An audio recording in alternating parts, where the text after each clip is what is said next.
Have you ever noticed how some movies make sadness look beautiful? Soft lighting, slow music, rain on the glass. Someone staring out of a window, just waiting for something that will never come. We don't just watch the sadness, we feel it, and somehow we like it.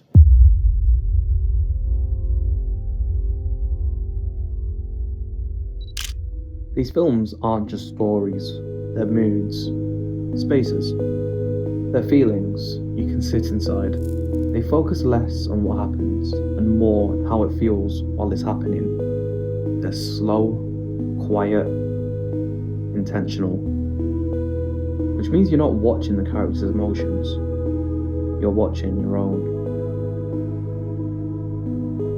And maybe that's why these films hit a little too close to home at times. They're not showing you something new. They're reminding you of something you never got to say out loud. It feels familiar. These films feel like memories we half forgot. Not the big ones, the small ones. Text you didn't reply to. The kitchen at 3 a.m. Someone's voice you're not sure you remember right anymore. They tap into this quiet sadness we don't really talk about. Not the heartbreak, not the grief, just that quiet awareness that life is moving on, and you're not sure if you kept up.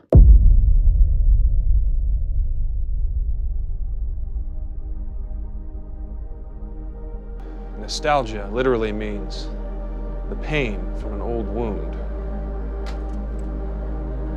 It's a twinge in your heart, far more powerful than memory alone. It's recognizing yourself somewhere you can't go back to. It hits us in flashes. A lighting colour, camera grain, a song that shouldn't matter anymore, but still does. That ache is what these aesthetic films are trying to heal. They show you the things that used to mean something. It's the warmth of something familiar, even if we never lived it. Filmmakers use nostalgia as a way to communicate emotion without words. That's why certain films, even without dialogue, can still make us feel everything.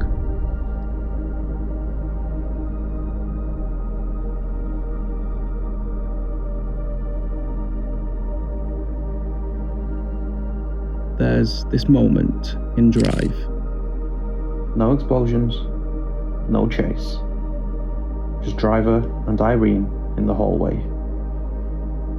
No words, just a look that almost means something. The scene lasts barely seconds, but you remember it, because in that moment, they could have been something. But they didn't. But the possibility stays with you longer than the plot ever could. This is nostalgia. It's mourning not what happened, but what almost happened. That's what aesthetic sadness really is. Grieving the moments we didn't know were important until they were gone.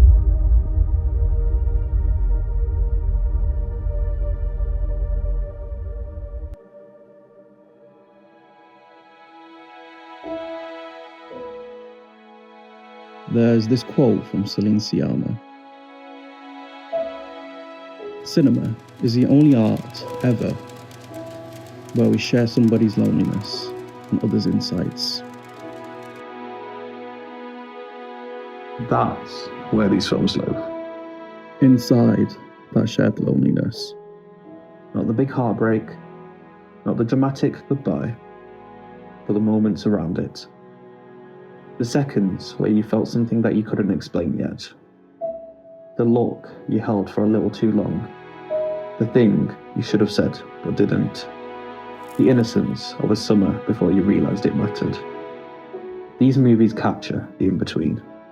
These movies remind us meanings don't always come from a big event.